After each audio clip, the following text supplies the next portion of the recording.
Hello friends, welcome to easy notes for you online study channel. आप सबके अपने YouTube channel पे आप सभी का बहुत बहुत स्वागत है। फ्रेंड्स, यहाँ पर लेकर आए हैं UGC net unit 2 research aptitude के बहुत इंपॉर्टेंट और एक्सपेक्टेड क्वेश्चंस। तो आज बिल्कुल डिले ना करते हुए स्टार्ट करते हैं। सब लोगों का ध्यान होना चाहिए स्क्रीन पे। एक बार जल्दी से मुझे सब लोग कंफर्म कर दो, ऑडियो विजुअल क्लियर है? एक बारी कंफर्म कर दो, थम्स अप कर दो। स्टार्ट करते हैं यहाँ पे रिसर्च एप्टीट्यूड के कुछ इंपॉर्टेंट क्वेश्चंस के साथ में। कैसे क्वेश्चन एग्जाम में देखने को मिलने वाले हैं। तो क्वेश्चन नंबर 1 आपके सामने। क्वेश्चन नंबर 1 आपके सामने है। टाइम स्टार्ट कर रही हूं, जल्दी से आंसर करिए।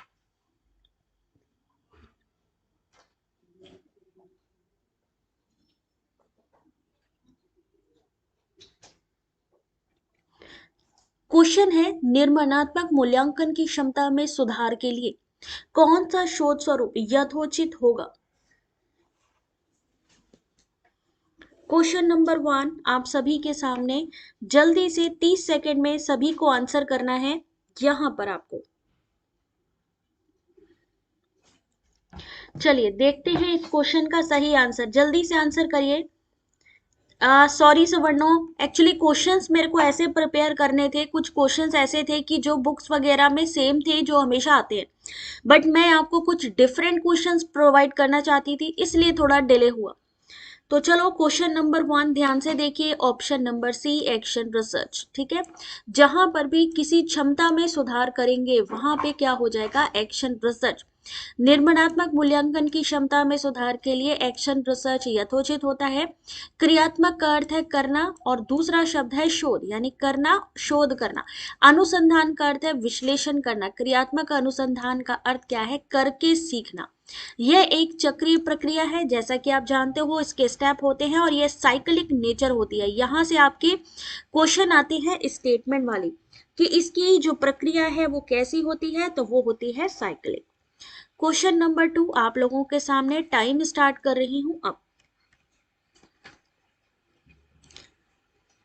आज सिर्फ क्वेश्चन को देखो और देखो कि कितने क्वेश्चन आप रिसर्च में सॉल्व कर पा रहे हो। कौन सी शोध विधि में स्वतंत्र चरों को आश्रित चरों पर उसके प्रभाव को देखने और मापने के लिए व्यवहार में लाया जाता है। क्वेश्चन नंबर 2 आप सभी के सामने। ये लाइव क्लास है। दीपिका, हरीश, आंसर करो जल्दी से इस क्वेश्चन का।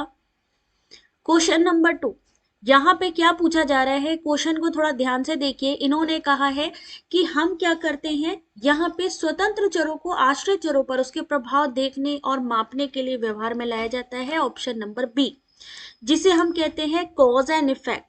तो प्रयोगात्मक, जिसे हम एक्सपेरिमेंटल मेथड कहते हैं, एक ऐसी विधि है जिसमें हम कॉज एंड इफेक्ट यानी कार्य कारण संबंध स्थापित करते हैं। यहां से स्टेटमेंट आता है कि कार्य कारण संबंध किसके बीच में होता है और किस रिसर्च मेथड में यूज होता है। इसमें हम किसमें मैनिपुलेशन करते हैं, स्वतंत्र चर पे करते हैं। दूसरा स्टेटमेंट, यानी इंडिपेंडेंट चर पे करते हैं, इंडिपेंडेंट वेरिएबल पे करते हैं, और असर किस पे देखते हैं, डिपेंडेंट पे।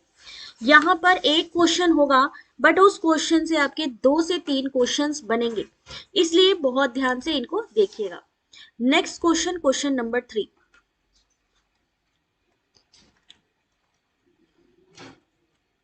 क्वेश्चन नंबर 3 आप सभी के सामने। आंसर करिए। टाइम स्टार्ट हो रहा है अब। ओम नमः शिवाय बेटा, आंसर करो ज्योति। कौन सा अनुसंधान किसी दिए हुए क्षेत्र में ज्ञान के कोश में वृद्धि करता है?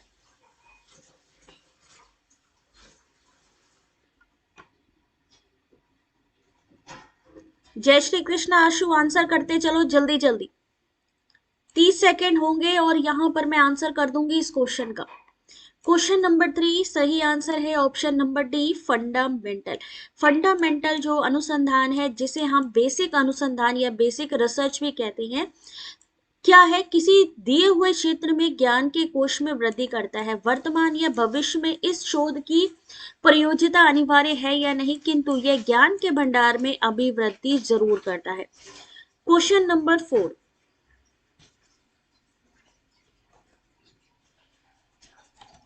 टाइम स्टार्ट कर रही हूं अब। क्वेश्चन है, शोध के निम्नलिखित सोपानों में ये जो फॉलोइंग स्टेप ऑफ रिसर्च किसके सृजनशीलता और कल्पना की परिधि सबसे बड़ी होती है। क्वेश्चन नंबर 4 आप सभी के सामने। आज पहली क्लास है आपकी जी, आंसर करते चलो बेटा। बातें तो हम लोग बाद में भी कर लेंगे, कोई टेंशन नहीं है। सब लोग जब हमें बताओगे कि इतना अच्छा पेपर हुआ, तो इसलिए ज्यादा से ज्यादा क्वेश्चंस के लिए जल्दी जल्दी आंसर करते चलो। और सबसे इंपॉर्टेंट है, आप में से वो लोग जरा एक बार हैंड्स अप करें जो सच में कंप्लीट क्वेश्चन को रीड कर रहे हैं। अगर आप इसको रीड कर रहे हैं, ट्रस्ट मी ऐसे ही क्वेश्चन आएंगे, long lengthy. Question number 4 option number D, परिकल्पना का निर्माण और परिकल्पना का परीक्षण। जहां भी क्रिएटिविटी आ जाएगी, इमेजिनेशन, परिकल्पना का क्या मतलब है, परिकल्पना यानी इमेजिनेशन से संबंधित है, ठीक है ना। तो जहां पर भी क्रिएटिव चीज आ जाएगी, जहां पर भी इमेजिनेशन आ जाएगी, वहां hypothesis making and hypothesis testing होगा। कोई मुझे बता सकता है जो आपका अल्फा त्रुटि होती है वो क्या होती है, और जो बीटा त्रुटि होती है या बीटा एरर होती है वो क्या होती है? क्या इन दोनों के बीच में कोई डिफरेंस बता सकता है मुझे? Alpha error and beta error. Nivedita जल्दी से बताते चलो, अल्फा और बीटा ये कौन सी होती है? इनमें से किसे हम टाइप 1 कहेंगे, किसे हम टाइप 2 कहेंगे?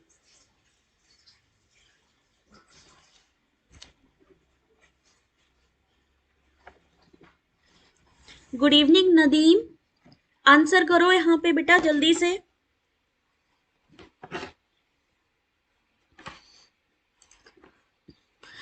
कब होती है ये अल्फा और बीटा? जो टाइप 1 होता है उसे हम क्या कहेंगे? टाइप 1 को हम कहते हैं अल्फा, टाइप 2 को हम क्या कहते हैं? बीटा कहते हैं। मान लीजिए हम कोई परिकल्पना बनाते हैं और वो परिकल्पना सही है, लेकिन हमने क्या किया, उसे अस्वीकार यानी कि रिजेक्ट कर दिया। सही होने के बाद भी हमने उसे रिजेक्ट कर दिया, यानी हमारी बेवकूफी, और हम उसे क्या कहेंगे? अल्फा। ये हमारी गलती है कि हमने सही को गलत मान लिया। अल्फा यानी टाइप 1 गलत है, लेकिन हमने उसे एक्सेप्ट कर लिया। उससे बड़ी बेवकूफी, बी फॉर बेवकूफी, बी फॉर बीटा, यानी टाइप 2 एरर। समझ में आ रहा है? नेहा अल्फा हो गई पहली, ए आ गया पहले, बी आया बाद में। अल्फा को लिखो पहले, type 1 error, type 2 error B. A B C D वाला आप कर सकते हो, अल्फाबेट याद कर सकते हो, ठीक है। अगर हमारी हाइपोथेसिस सही है फिर भी मैंने रिजेक्ट कर दी, तो इसे हम क्या कहेंगे? अल्फा यानी टाइप 1। अगर हमने जिस हाइपोथेसिस पे काम किया है वो गलत है एंड देन उसके बावजूद भी हमने उसको एक्सेप्ट कर लिया है, तो उसे हम क्या कहेंगे? बीटा। अब इसको आप लोग इजी लैंग्वेज में एग्जाम्पल के तौर पे याद रख सकते हो। क्वेश्चन नंबर 5,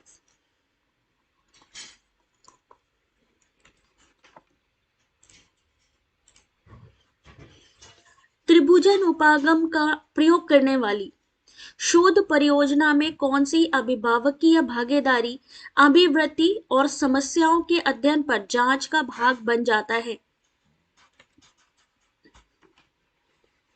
फिट हो गया माइंड में? बिल्कुल फिट कर लेना सबने अपने माइंड में। कैलाश आंसर करिए बेटा इस क्वेश्चन का। पहली बात, त्रिभुजन होता क्या है? त्रिभुजन का अगर आप ध्यान से देखो यहाँ पे तो लिखा है ट्रायंगुलेशन। ट्रायंगल कैसे बनता है? जहां पे इस तरीके का, मेरे ख्याल से ऐसे ही बनता है। कितने लोग सहमत है? ट्रायंगल ऐसे बनता है। अब यहाँ पे एक कोना ये है, एक कोना ये है, एक कोना ये है, ठीक है। अब जब हम इसे रिसर्च मेथड में यूज करते हैं, इसका क्या मतलब होता है? जब हम रिसर्च मेथड में दो या दो से ज्यादा रिसर्च मेथड का यूज करते हैं, मान लीजिए हमने क्वालिटेटिव का यूज कर लिया, क्वांटिटेटिव का भी यूज कर लिया, हो सकता है हमने और भी कोई रिसर्च मेथड इस्तेमाल किए हुए हैं उसको भी यूज किया, तो ये मिलकर क्या बनता है हमारा? ये बनता है ट्रायंगुलेशन, यानी कि त्रिभुजन, यानी जहां हमने दो से ज्यादा रिसर्च की विधियों का इस्तेमाल किया। हो सकता है हम एक्शन रिसर्च का भी यूज कर रहे हैं, हम क्या कर रहे हैं, फॉर्मेटिव का भी यूज कर रहे हैं। हो सकता है वहीं पर ही हमने और जो है और किसी अपना जो है अप्लाइड रिसर्च इस्तेमाल कर ली साथ ही में, है ना।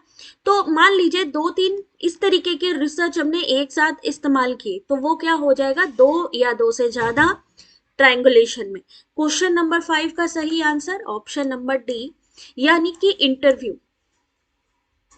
Option number B observation. Option number E focused group discussion. ये तीनों जो हैं किसके अंतर्गत आते हैं, त्रिभुजन उपागम के अंतर्गत, यानी ट्रायंगुलेशन अप्रोच के अंतर्गत, दो या दो से ज्यादा। ठीक है संजना। चलिए नेक्स्ट क्वेश्चन देखिए, क्वेश्चन नंबर 6।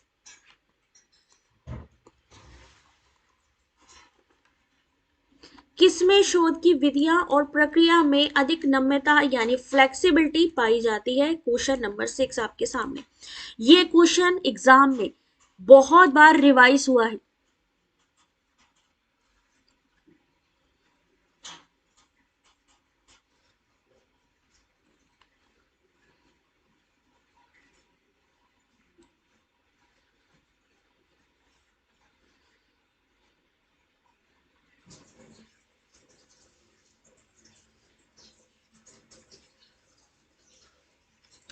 सही आंसर क्या होगा, क्वेश्चन नंबर 6। योगेश क्वेश्चन नहीं समझ में आ रहे हैं क्या, डिफिकल्टी आ रही है, ये टॉपिक पहले पढ़ा है या नहीं पढ़ा है। सही आंसर है नृजातीय और घटनावृत्तिक अध्ययन, यानी ऑप्शन नंबर 1, जिसमें की फ्लेक्सिबिलिटी होती है।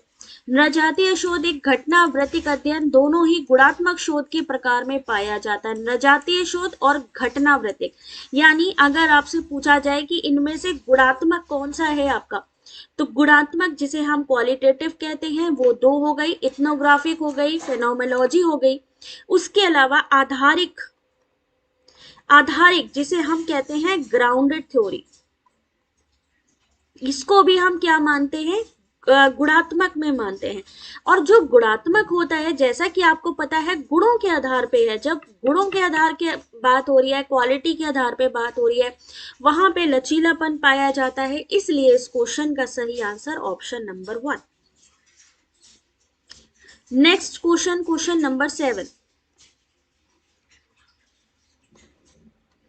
शोधकर्ता के लिए ज्ञान, अब मैं क्यों पढ़ रही हूँ भाई, आपने पढ़ना है, एग्जाम तो आपने देना जाके।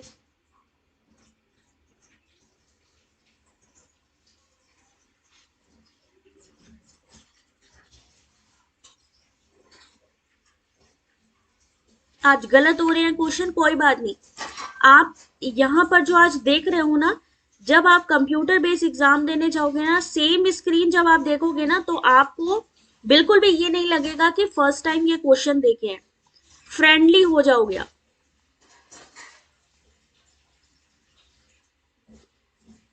एथनोग्राफिक जो कल्चर से रिलेटेड होती है, किसी कल्चर, किसी वंश या किसी पर्टिकुलर जाति के बारे में। माइंड मैपिंग क्वालिटेटिव, बिल्कुल ठीक है। चलिए क्वेश्चन नंबर 7, सही आंसर है option number D, method of consulting and authority. किसी प्राधिकारी या अथॉरिटी से परामर्श की विधि समय और प्रयास की दृष्टि से मितव्यय होती है, यानी जहां ज्यादा खर्चा भी नहीं होता है और टाइम भी सेविंग होता है। इसलिए शोध निर्देशक प्रायः एक अनुभवी व्यक्ति होता है, जो शोधकर्ता को शोध समस्या के चयन से लेकर थीसिस लिखने तक पूरे शोध के दौरान कई चरणों में सहायक सुझाव देता है। Question number 8।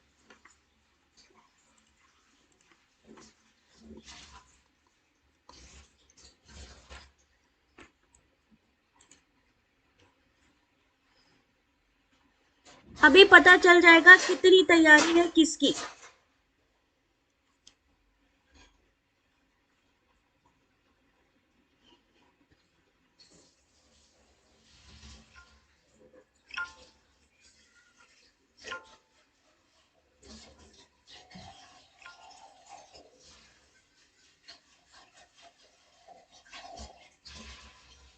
चलिए देखते हैं इस क्वेश्चन का जो सही आंसर है वो क्या है।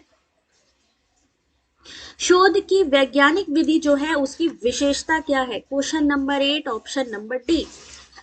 The characteristics of scientific method of research is empiricism, अनुभववाद। ऑप्शन नंबर 2 वस्तुनिष्ठता यानी objectivity. Option number 3 systematic. Option number 6 predictive. ठीक है, तो शोध की वैज्ञानिक विधि की विशेषता अनुभववाद, सुव्यवस्थित, वस्तुनिष्ठता, भविष्य सूचक यानी प्रेडिक्टिव, वैधता यानी वैलिड, तर्क संगतता, पुनरावृत्ति, ये सारी होती है। ठीक है, next question, question number 9। Example में आपसे पूछा जा सकता है, एक एग्जाम्पल देके कि बताइए ये किसका एग्जाम्पल है या उदाहरण है। हर हर महादेव, बेटा जल्दी से आंसर करना शुरू करो। इस समय ट्रेन चल चुकी है वंदे भारत। कौन सी ट्रेन है? वंदे भारत वाली ट्रेन चला दें। Question number 9।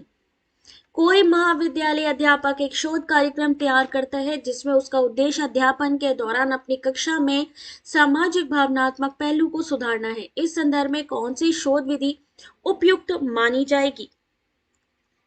Thank you Yogesh. बस समझते हुए चलो बेटा, समझते हुए चलोगे ना, इसीलिए मैं कहती हूँ जिसके पास भी टाइम कम है, जिन्होंने अभी तक रिवीजन नहीं किया है या भाई कम टाइम में तैयारी करना चाहते हैं, वो या तो PYQ उठा लो या MCQs उठा लो। सिर्फ ये दो चीजें ही हैं जो आपका टॉपिक कवर कर सकती हैं। तो यहाँ पर एक चीज ध्यान रखिएगा, जब किसी कॉलेज की बात हो, जब किसी स्कूल की बात हो, वहां पर आपको सीधा सीधा एक्शन रिसर्च का इस्तेमाल करना है। अगर किसी एग्जाम्पल में ये कीवर्ड जो मैं बीच बीच में बता रही हूं, प्लीज आप लोग उसको नोट डाउन करिएगा। जहां पर भी लिखा हो कि उसके दौरान, एक्शन रिसर्च क्या होता है? या इमीडिएट क्या होता है? इफेक्ट से लागू हो जाता है, प्रॉब्लम का इमीडिएट सॉल्यूशन होता है। तो जहां पर भी कॉलेज हो गया, स्कूल हो गया, अध्यापन के दौरान हो रहा है, और अगर कहा जाए अध्यापन के बाद में, अगर कहा जाए आफ्टर द टीचिंग,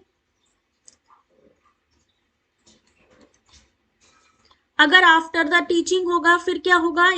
फिर क्या होगा यहाँ पे? During classroom situation action research. Very good. जहां पर भी सुधार, वृद्धि, विकास हो वहां क्रियात्मक। बिल्कुल ठीक बात है भाई, यहाँ पे सुधारना भी तो लिखा है।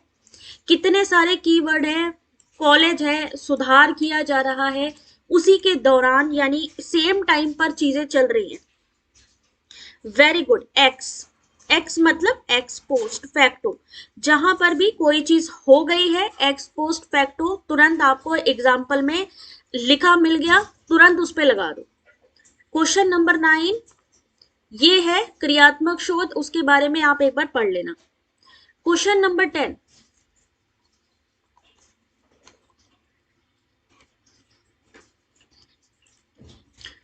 शोध की निम्नलिखित में से किस विधि में परिकल्पनाएं आमतौर से व्यक्त होने की अपेक्षा अव्यक्त रूप में होती हैं? In which of the following method of research hypotheses are usually implied rather than being explicit?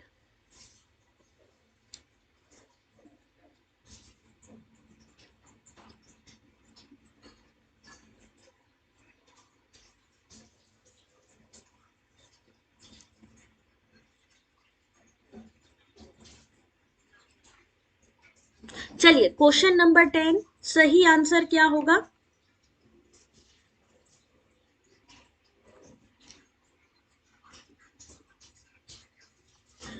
Correct answer है आपका historical method. Question number 10 option number B historical. शोध की ऐतिहासिक विधि में परिकल्पनाएं आमतौर पर अव्यक्त रूप में होती हैं। ऐतिहासिक विधि का अनुप्रयोग इतिहासकार द्वारा इतिहास लिखने, भूतकाल के विषय में किए जाने वाले शोध में किया जाता है। इसमें तथ्यों, अभिलेखों, प्रमाणों की आंतरिक बाह्य समीक्षा की जाती है और इसके पश्चात निष्कर्ष को सामान्यीकृत करने का प्रयास किया जाता है। एक क्वेश्चन आता है कि क्या इसमें मैनिपुलेशन किया जा सकता है? क्या इसमें वेरिएबल्स का मैनिपुलेशन किया जा सकता है हिस्टोरिकल में? अभी आप लोगों के क्वेश्चन का बेटा मैं आंसर करूंगी, पहले क्वेश्चन सॉल्व करते चलो।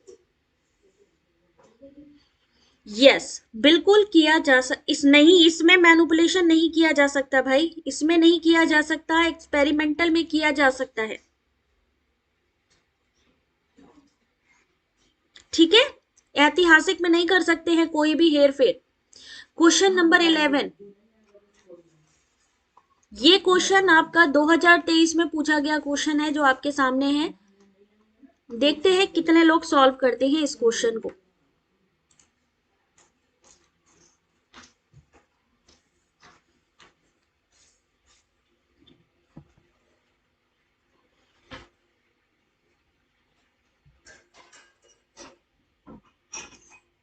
गुणात्मक शोध के लक्षणों की पहचान कीजिए। ऐसे ही क्वालिटेटिव क्वांटिटेटिव।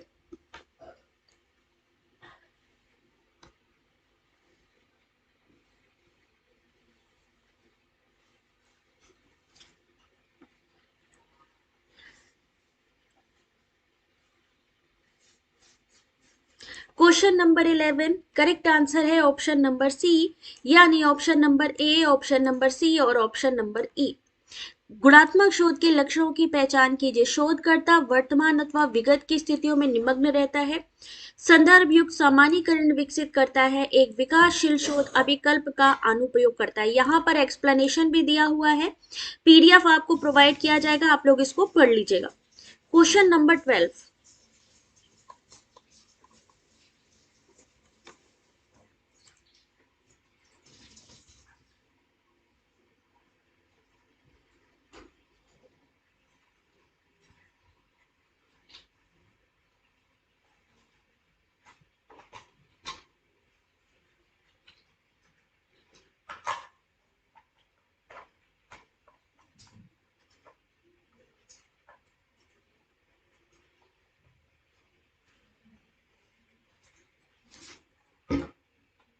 क्वेश्चन नंबर 12, देखते हैं इस क्वेश्चन का सही आंसर। पीएचडी स्तर के पाठ्यक्रम के लिए शोध समस्या स्थापित करने के लिए प्रारंभिक चरण में कौन सी अवस्थाएं अति महत्वपूर्ण है? सही आंसर है ऑप्शन नंबर डी, 3, 4 एंड 5। शोध के समग्र और उसकी विशेषता को परिभाषित करना, तार्किक विश्लेषण की प्रक्रिया के द्वारा चिन्हित मुद्दे जिसे समस्या कहा जाएगा का चयन करना, समस्या को परिभाषित और सीमांकित करना। क्वेश्चन नंबर 30,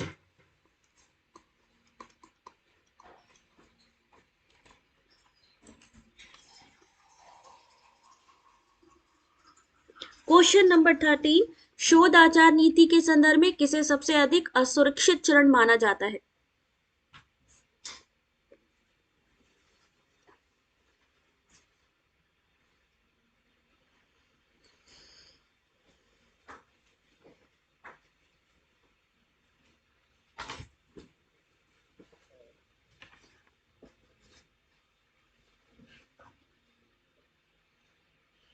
क्वेश्चन नंबर 13, सही आंसर है ऑप्शन नंबर सी, बिल्कुल सही है जुल्फिकर। पद्धतों का विश्लेषण, उनकी व्याख्या और परिणाम की जानकारी।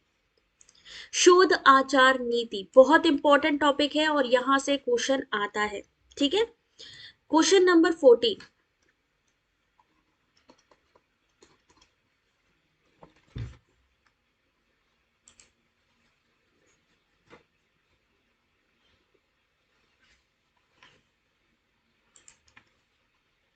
ये पीडीएफ मैं वेबसाइट पर भी लगाऊंगी और इसका लिंक जो है आपको टेलीग्राम पर भी मिलेगा, तो सब लोग टेलीग्राम भी ज्वाइन कर लीजिए।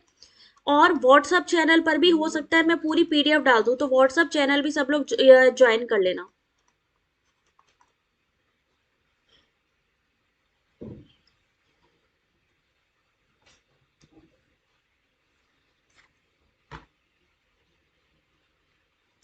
क्वेश्चन नंबर 14 आपके सामने।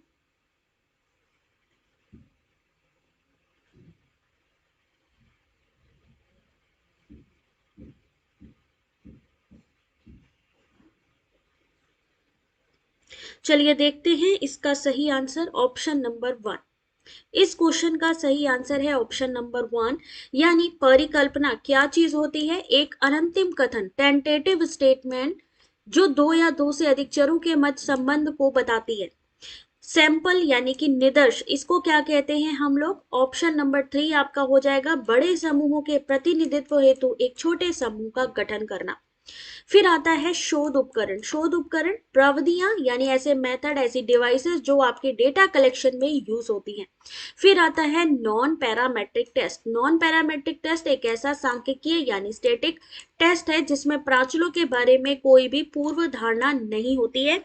हो सकता है आपको हाइपोथेसिस या ये आपका नॉन पैरामेट्रिक टेस्ट, इन लोगों का डिफरेंस पूछ लिया जाए कि what is parametric test, what is non parametric test, sample क्या है ना, तो इससे रिलेटेड क्वेश्चन।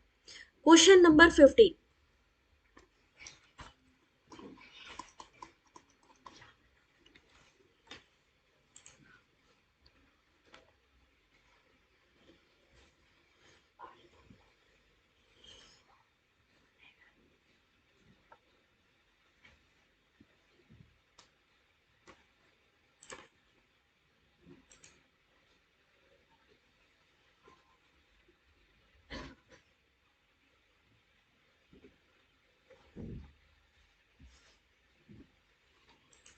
अब जिसको भी इस क्वेश्चन का आंसर जानना है जल्दी से एक बारी भाई वीडियो को लाइक कर दो।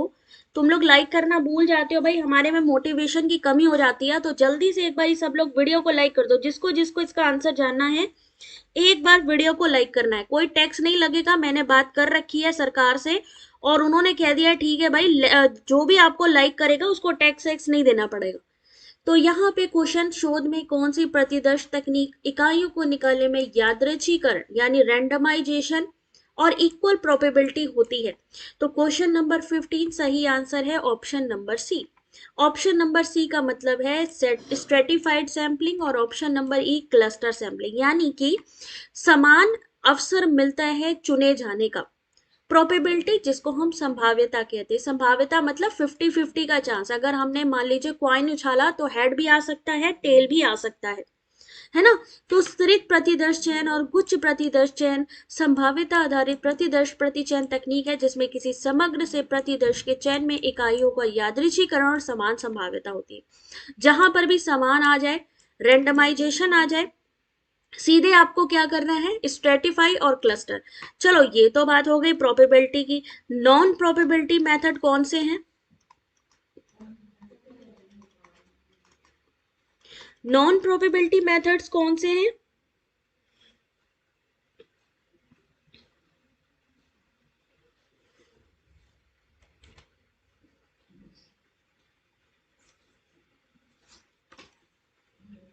आपके सामने ही है भाई, quota sampling, snowball sampling, dimensional sampling. Snowball का दूसरा नाम क्या है?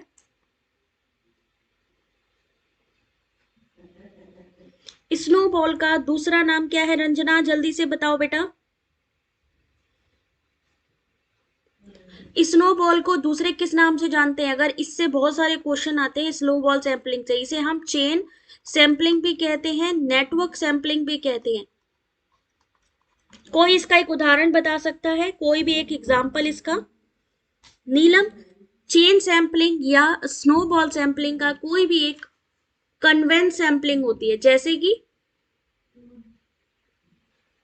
Fish bowl. कोई भी एक एग्जांपल इसका। जैसे कई कंपनीज में आपने देखा होगा जहां कहते हैं भाई हमारे मेंबर्स बनाइए, फिर आगे मेंबर बनाइए, इस तरीके से आगे काम चलता रहता है, चेन सप्लाई चलता रहता है। Question number 60।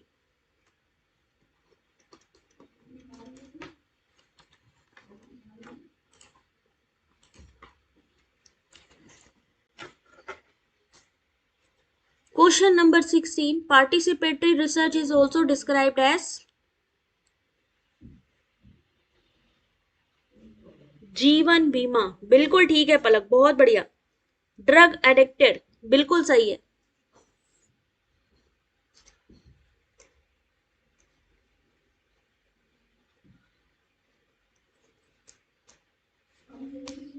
एग्जाम को सिर्फ वही क्लियर कर पाता है जिसमें कॉन्फिडेंस होता है, जिसमें मोटिवेशन होता है।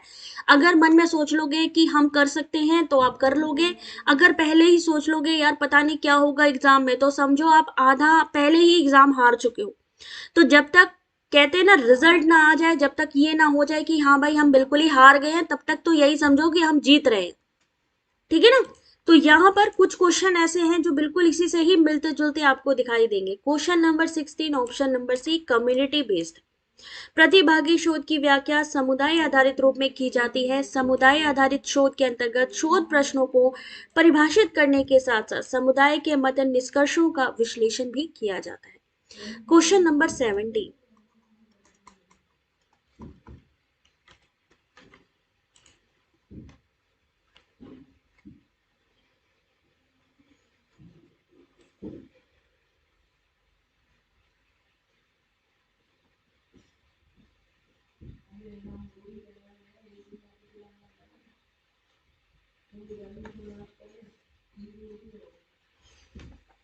The identification of a research problem involves।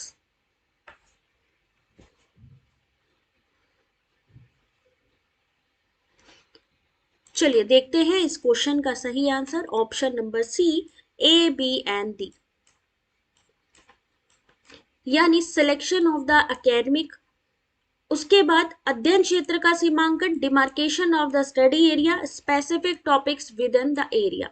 शोध समस्या की पहचान के अंतर्गत निम्नलिखित तथ्यों को शामिल किया जाता है। अकादमिक क्षेत्र का चयन, उसका सीमांकन और उसके भीतर के जो विशिष्ट विषय होते हैं। शोध समस्या किसको कहते हैं? ये क्वेश्चन मैंने आपसे किया है और इसका आंसर आपको अपनी लैंग्वेज में देना है। व्हाट इज रिसर्च क्वेश्चन, होता क्या है, क्यों इंपॉर्टेंट है ये आपके रिसर्च में।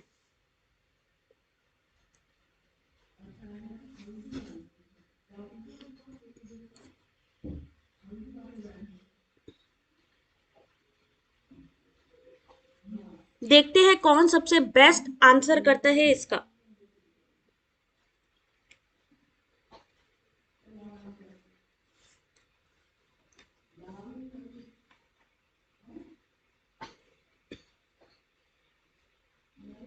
रिसर्च क्वेश्चन का क्या मतलब है, क्यों किया जाता है रिसर्च क्वेश्चन, क्या रीजन क्या है इसके होने का।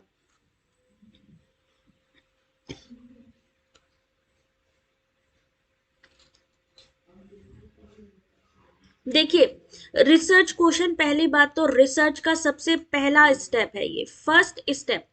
अगर हम मान लीजिए कि कोई प्रेजेंटेशन तैयार करने जा रहे हैं या हम कोई काम करने जा रहे हैं, कोई सेमिनार करने जा रहे हैं, कोई वर्क करने जा रहे हैं, तो उसके पीछे हमारा इंटेंशन क्या है।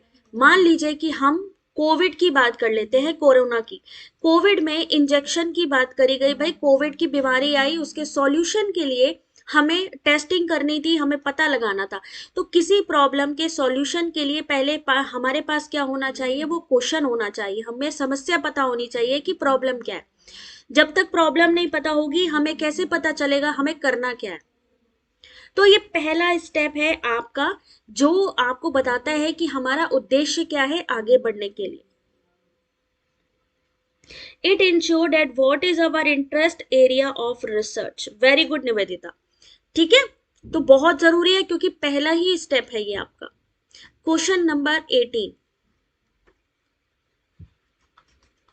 क्वेश्चन इज कौन सा सांख्यिकी यानी स्टेटिस्टिक एनालिसिस के लिए एक उपकरण है, यानी स्टैटिक्स एनालिसिस टूल इनमें से कौन सा है।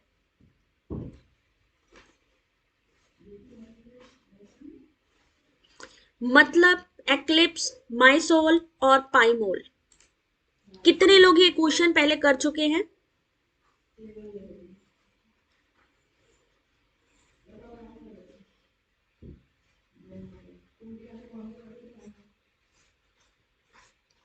इस क्वेश्चन का सही आंसर दीपिका, अनुसंधान किसी विशिष्ट समस्या का उत्तर खोजने की एक प्रक्रिया।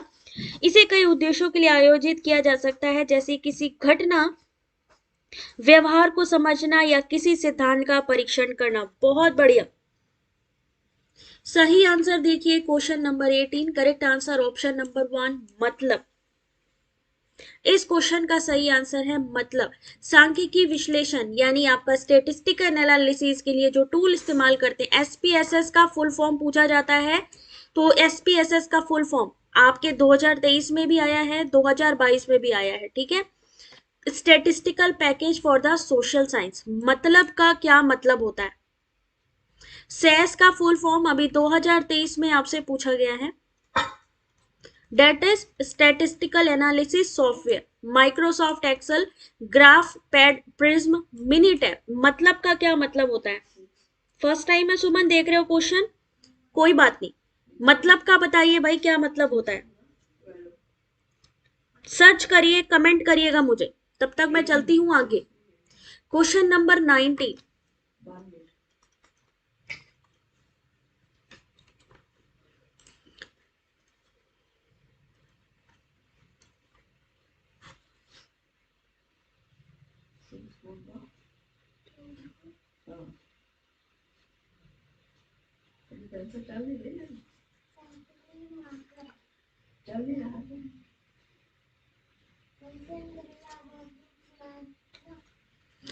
क्वेश्चन नंबर 19 आपके सामने, सांख्यिकी में व्यक्ति की आयु किसका एक उदाहरण है? Continuous variable, qualitative, discrete, qualitative और discrete. Question number 19 correct answer option number 1, continuous variable. सतत चर वो चर होते हैं जिनके लिए किन्हीं भी दो मानों के बीच प्रत्येक मान को धारण करना सैद्धांतिक रूप से संभव होता है, जैसे कि किसी का भार हो, लंबाई हो, व्यक्ति की आयु। ये सतत में आता है। असतत में क्या आता है? इसे खंडित चर कहते हैं। ये वह चर होते हैं जिनके लिए किन्हीं दो मानों के बीच प्रत्येक मान को धारण करना सैद्धांतिक रूप से संभव नहीं होता, जैसे कि परिवार में बच्चों की संख्या 2.5, 3.5 या 4.5 नहीं हो सकती, वो पूर्णांक में ही होगी। तो उसी प्रकार असतत चर का मान पूर्णांक में ही होता है। Question number 20।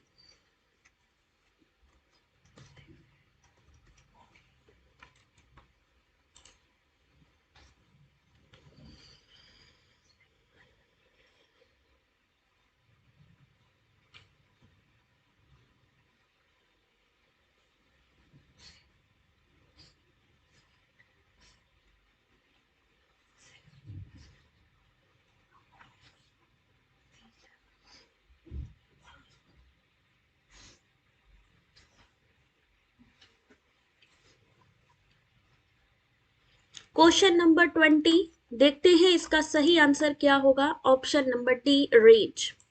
किसी वितरण यानी डिस्ट्रीब्यूशन या सैंपल अथवा समूह की केंद्रीय प्रवृत्ति का माप 3 मापों द्वारा होता है, मीन, मीडियन और मोड।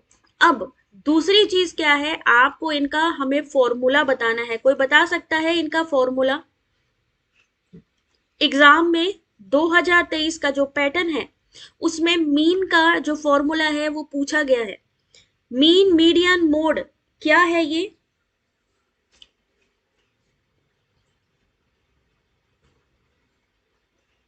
उसके अलावा एक और क्वेश्चन आता है, कुकुदता माप।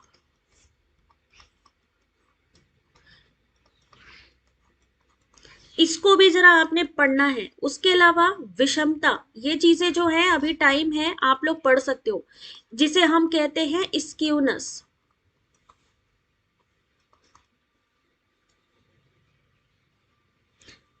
मतलब मैट्रिक्स लेबोरेटरी का लघु रूप है। वेरी गुड दीपिका, सर्च करते रहो बेटा। Mean, median, mode, total by number of observation is called mean. इनका याद रखिए, ये जो मैं आपसे कह रही हूं, विषमता माप, कुकुत्ता माप, आपका मीन, मीडियन, मोड, यहां से क्वेश्चन आपके बन रहे हैं। आप लोगों के सामने अभी जो चीज बताई जा रही है, हो सकता है अभी आप लोगों को ये लगे कि चलो छोड़ो, लेकिन एग्जाम में जब आएगी ना उस समय आपको लगेगा कि अगर हमने ये पढ़ लिया होता तो हमारे 2 से 4 नंबर पक्के हो जाते। इसलिए पढ़ लेना। हम चलते हैं आगे क्वेश्चन नंबर 21 में।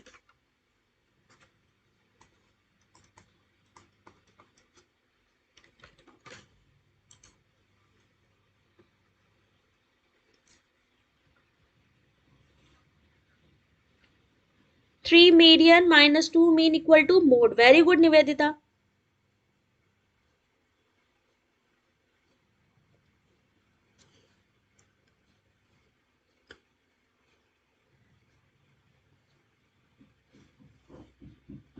गूगल स्कॉलर के बारे में कौन कौन जानता है? गूगल स्कॉलर क्या है? Publishing tool, web browser operating system या word processing package. Google Scholar, पहली बात तो इनमें से कोई नहीं बताया गया है।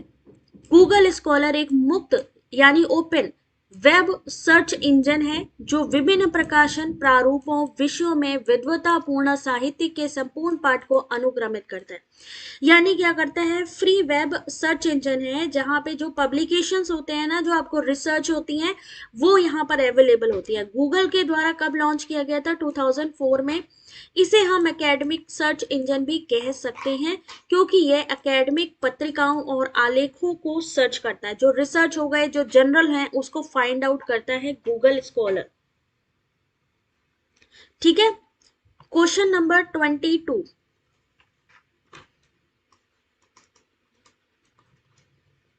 अच्छा, एक मिनट जरा रुक करके मुझे बताओ कि यहाँ पर आज जो आप लोग क्वेश्चन देख रहे हो, जरा वो लोग हाथ उठा लो जिनको लग रहा है कि यार ये क्वेश्चन जो है मेरे को न्यू लग रहे हैं और ऐसे ही क्वेश्चन मुझे एग्जाम में भी आने की संभावना है। जिनको लग रही हो कि ये वैल्यूएबल क्लास चल रही है, वो लोग एक बार ही बताओ।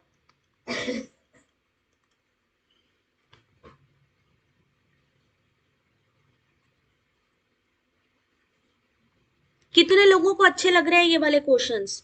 पहले किसी बुक में या कहीं पर भी मिले नहीं है, बट एग्जाम में आते हैं या नहीं? पिछली बार जिन्होंने एग्जाम दिया वो शायद अच्छे से बता पाएंगे। एक अच्छी परिकल्पना की कौन सी विशेषता सही है? कितने लोग मानते हैं कि ये एग्जाम की दृष्टि से, जैसे एक दृष्टि दिव्य दृष्टि है ना, जानते हो ना किसकी? विकास कीर्ति सर की। वैसे ही ये भी आपके वैसे ही दृष्टि है। All in one geography better है। चलो, वेरी गुड।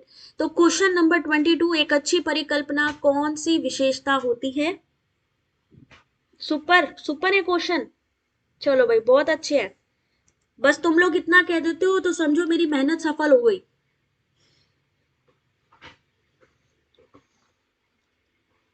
ऐसे क्वेश्चन आपको कहीं मिले हैं किसी भी जगह पे? क्वेश्चन नंबर 22, सही आंसर ऑप्शन नंबर सी। ना सिर्फ क्वेश्चन, आपको आंसर भी दिख रहा है। कंसेप्चुअल क्लैरिटी और टेस्टेबिलिटी ऑफ एक्सप्लेनेशन, अनुसंधान परिणामोन्मुख यानी कि रिजल्ट ओरिएंटेशन होती है, रिजल्ट ओरिएंटेड होता है। परिणामों को उचित दिशा विश्वसनीय बनाने में परिकल्पना के स्तर का विशिष्ट योगदान होता है। एक अच्छी परिकल्पना कैसी होती है? एडिक्वेट सोल्यूशन होता है, क्लैरिटी होती है, सिंप्लिसिटी होती है, वेरीफिएबल होती है, स्पेसिटी होती है, फ्रुगैलिटी होती है, लॉजिकल कॉम्प्रिहेंसिबिलिटी होती है, कंसिस्टेंसी होती है। न्यू क्वेश्चन है ना सोनम, मजा आ रहा है? चलो नेक्स्ट क्वेश्चन, क्वेश्चन नंबर 23। वहां पर जब जाते हैं ना एग्जाम देने, तो उस समय सबसे पहले तो क्वेश्चन पेपर को देख के यही लगता है कि हमें नहीं आता, तो उसको एटलीस्ट 2 टाइम्स पढ़िएगा, सब आता है आपको। Data originally collected in the process of investigation is known as? Money, Brajesh, nice question. चलो गुड।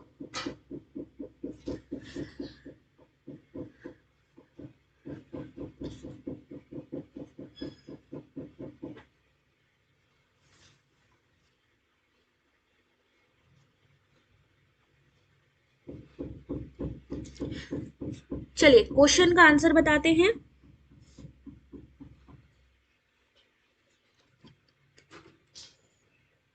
मोस्ट वेलकम सीमा, बेटा आप सभी के लिए ही है ये क्लासेस, ठीक है? तो इसलिए बस मन लगा के पढ़ो, जो क्लासेस हो उसको छोड़ो नहीं, क्योंकि हो सकता है कि अगर आपने छोड़ी तो कल को आपको ये लगेगा अरे मैम करवा तो रही थी, क्यों छोड़ा मैंने। सही answer option number B, primary data. Primary data क्या होते हैं? जिन्हें अनुसंधान करने वाला अपने प्रयोग में लाने के लिए पहली बार इकट्ठा करता है। कोई मुझे एक एग्जाम्पल दीजिए, एक या 2 एग्जाम्पल, जैसा भी आप चाहो, आपका मन है। प्राइमरी डेटा का सोर्स क्या है? सेकेंडरी डेटा, ये वो समंग होते हैं जिनका संकलन पहले से किसी अन्य व्यक्ति या संस्था द्वारा किया जा चुका होता है और अनुसंधानकर्ता उनको ही अपने प्रयोग में लाता है। एग्जाम्पल दीजिए जरा जल्दी से। भारती, सही है ना? प्राथमिक आंकड़ों को एकत्र करने की जो रीतियां हैं वो कौन सी? अगर आपसे पूछा जाए डेटा कलेक्शन कैसे करते हैं, प्राइमरी प्रत्यक्ष व्यक्तिगत अनुसंधान, इनडायरेक्ट वर्बल स्थानीय स्रोतों से, सूचना देने वाले से, प्रश्नावली प्रगणकों द्वारा अनुसूचियों को भरना। एग्जाम्पल दीजिए प्राइमरी डेटा का एंड सेकेंडरी डेटा का। क्वेश्चनेयर, क्वेश्चनेयर ग्रीष्मा किस में आएगा? क्वेश्चनेयर प्रश्नावली किसके अंतर्गत आएगी? प्रश्नावली जिसे हम क्वेश्चनेयर कहते हैं, प्राइमरी डेटा। फॉरेन डेटा यानी विदेशी आंकड़े बेटा, जो जैसे कि फॉरेन से हम लोग जो मान लीजिए कोई काम कर रहे हैं, कोई बिजनेस कर रहे हैं, तो वहां से जरूरी जो चीजें आती हैं, जो न्यूज आती है, उसको हम कह सकते हैं फॉरेन डेटा। जैसे यहाँ की हम लोग डेटा है, वैसे जब विदेशों का डेटा हमारे पास आता है भाई, बाहर की जो इंफॉर्मेशन, डेटा क्या है? रिफाइंड इंफॉर्मेशन ही तो है। जब फॉरेन की कोई इंफॉर्मेशन हमारे तक पहुंचती है, उसे हम फॉरेन डेटा कहते हैं। इंटरव्यू, शेड्यूल, क्वेश्चनेयर, सर्वेक्षण, साक्षात्कार, अवलोकन, focus. Very good. Newspaper secondary, questionnaire method is a survey research. Very good. Ashutosh, video की क्वालिटी बेटा सेटिंग पे इनहेंस कर लीजिए। Primary data, questionnaire and interview. Very good job. जब हम हिस्टोरिकल मेथड का यूज करते हैं, हिस्टोरिकल रिसर्च की बात करते हैं, सुनिएगा ध्यान से मेरा क्वेश्चन। हिस्टोरिकल रिसर्च पे अगर हम जाते हैं तो वहां पे जो हमारे डेटा होते हैं, हम किस तरीके के डेटा इस्तेमाल करते हैं? सेकेंडरी में journal books. Very good Grishma. जो भी यहाँ पे आंसर कर रहे हैं, I request to all of you, आप सभी लोग एक दूसरे के आंसर देखते चलिए।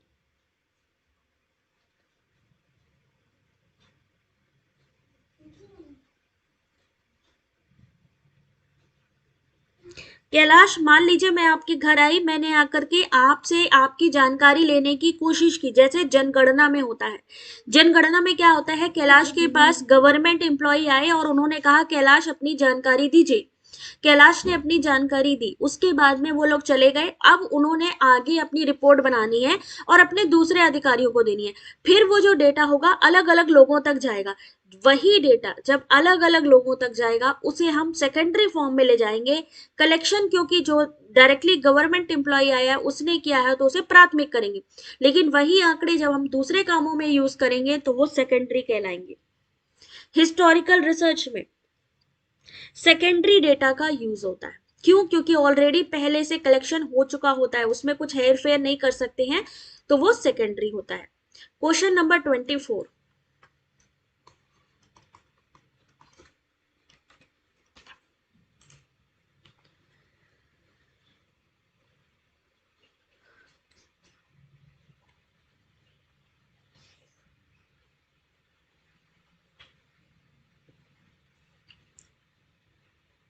सेंसस क्या है? बिल्कुल सही बात है मोहम्मद। सेंसस जो जनगणना है वो किसके अंतर्गत आती है? सबसे पहले तो कोई आपसे क्वेश्चनर के थ्रू आपसे डेटा कलेक्शन करके गया, प्राइमरी सोर्स से करके गया, फिर वो यहाँ पे अपनी रिपोर्ट सबमिट कर रहे हैं, उससे आगे की रिपोर्ट्स बन रही हैं, तो वो सेकेंडरी में आ जाएगा। किस में यादृच्छीकरण नहीं किया जाता है? Question number 24। सही आंसर है ऑप्शन नंबर बी, पर्वसिव सैंपलिंग। यानी रैंडमाइजेशन इसमें नहीं होता है, जबकि स्ट्रेटिफाइड में होता है, मल्टी स्टेज में होता है, सिस्टमैटिक होता है। यहाँ पे एक चीज ध्यान रखिएगा, जो रैंडम या प्रोबेबिलिटी सैंपलिंग है वो कौन कौन सी है, नोट डाउन कर लीजिए। प्रतिदर्श से चयन में अगर कोई बायस ना हो, पक्षपात ना हो, कोई भी मतलब वहां पे समान संभावना हो, तो प्रोबेबिलिटी सैंपलिंग अगर आपसे पूछा जाए तो इनको याद रखिए, एग्जाम में पूछी जाती है। अगर आपने ये कंफर्म कर लिया, आपके 2 मार्क्स पक्के। Random sampling, systematic sampling, stratified, cluster sampling और मल्टी स्टेज सैंपलिंग, प्रोबेबिलिटी। वहीं अगर नॉन प्रोबेबिलिटी की बात करें तो नॉन में आएगा पर्पसिव यानी उद्देश्यपूर्ण, सुविधाजनक, कोटा सैंपलिंग, स्नोबॉल सैंपलिंग, ये सारी किस में आएंगी? नॉन में। फिश बाउल से भी जैसे कि क्वेश्चन आता है, फिश बाउल क्या है? ठीक है, यहां से भी आप पढ़ लीजिएगा। Question number 25।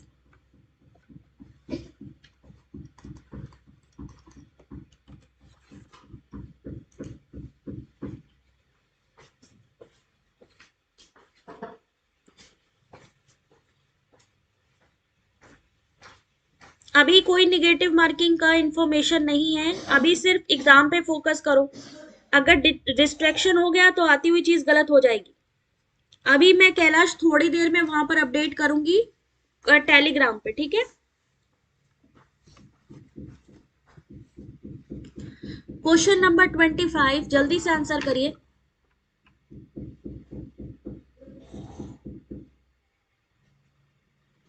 अच्छा विजय, सही लगा। बस कोई क्लासेस मत छोड़िए, क्योंकि यहाँ पर मैं आपको इस तरीके से नहीं करवा रही हूँ कि मेरे को सिर्फ काम करवाना है। मैं आपको वो क्वेश्चन सॉल्व करवा रही हूँ जो मुझे लगता है कि एग्जाम में पूछे जाएंगे।